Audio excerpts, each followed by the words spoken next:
I heard him laugh as the village burned. That's how I'll always remember Prince Oba, his laughter. It wasn't joyful or kind. It was sharp, cold, and cruel. It was the sound of a man who enjoyed watching others suffer. I was just a boy when it happened, barely old enough to carry a basket to the stream. Our village was small, tucked away in the valley, with fields of maize and yam stretching to the edge of the forest. Life was simple, peaceful, until he came.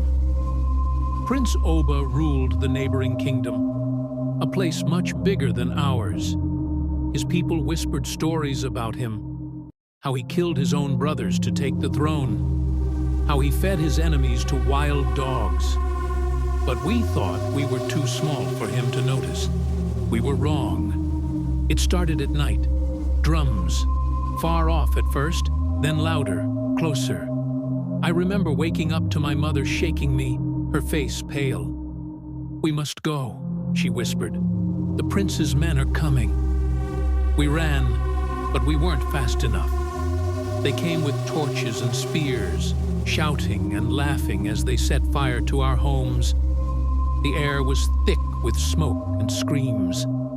I saw my father try to fight them, but he was no match for their blades. And then I saw him, Prince Oba. He sat on a black horse, his skin shining like polished stone in the firelight. He was young, maybe 20, with a face so handsome it didn't seem fair for someone so wicked to look like that. "Burn it all," he said, his voice calm, like he was ordering a meal. Then he laughed.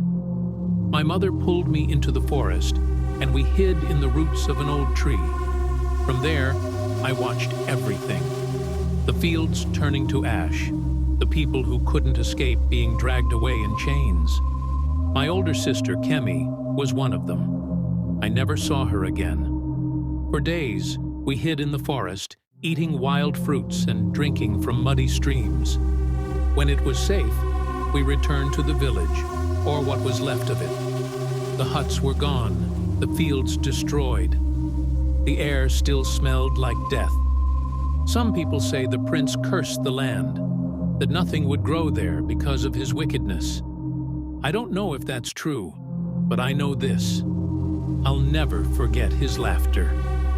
Years later, I heard rumors that Prince Oba was overthrown, his palace burned by his own soldiers. They say he begged for mercy as the flames consumed him. I like to believe that part is true.